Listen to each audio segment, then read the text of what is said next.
Here are the top 4 culprits for delays. Interesting, the first one. Birmingham. Followed by? Manchester. Followed by? Doncaster, Sheffield.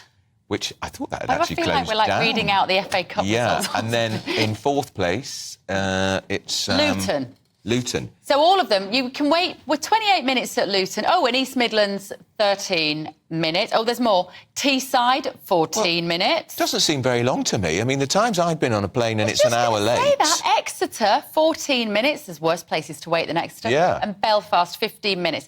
Now, I'm sorry, but those are not particularly long waits for an aeroplane. Doesn't seem to me. I think we're doing pretty good overall. Yeah, exactly. So, I mean, I've been stuck in Heathrow for 2 hours. 3 hours. Easily. So let us know your experiences of travel, won't you? We're going to talk to Simon Calder. He knows everything. About this now as well. He does know everything. The authority on travel. Simon, can I first of all ask you, where are you? It looks somewhere fairly exotic. I'm in Jerusalem, actually. Bev, I flew out here on Wizz Air. It's a beautiful city, fantastic day, and of course a real heartland for humanity here. My flight was absolutely on time leaving, got in 15 minutes early, and indeed my last flight from Birmingham, which is top or bottom of the list of delayed flights, also left a little early, and that was fine. But of course, you say, well, frankly, who would really object to waiting 29 minutes?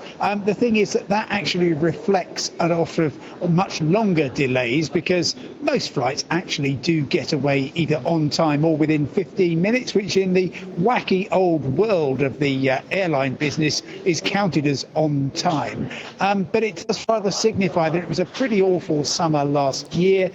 These are the figures for 2022. And I'll tell you what else it does.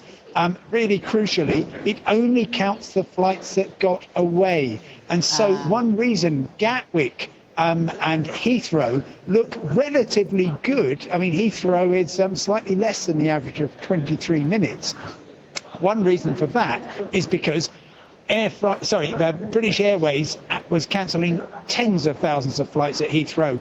EasyJet was cancelling thousands of flights at Gatwick. And if you're cancelling flights, well, that's going to cheese people off, I think, rather more than them having to wait around for an extra half hour. But the Civil Aviation Authority, of course, says that they are very concerned about this. I've talked to Birmingham Airport as well.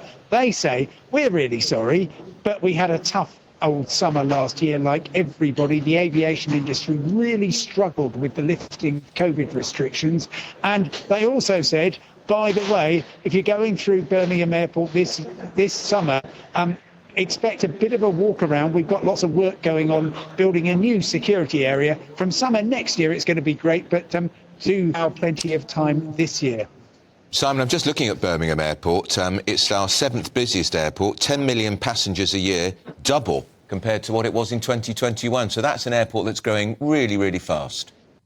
Well, it is, but of course, every bit of the aviation industry is still struggling to come back from COVID. And actually, Birmingham isn't quite there yet. Obviously, 2021 was an absolute disaster for the whole airport system.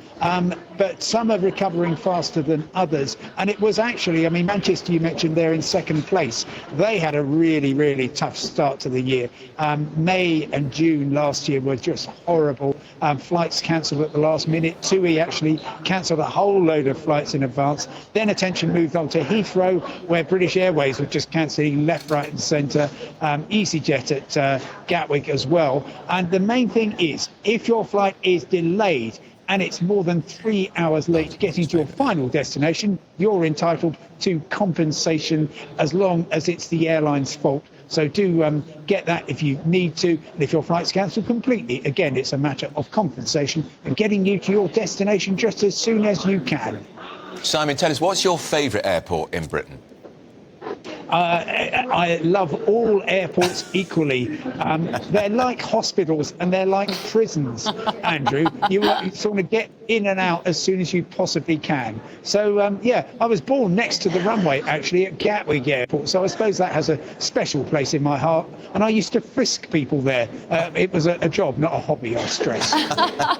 Very relieved to hear that. Oh, Simon Calder from Jerusalem. Thank you. Always nice to see you.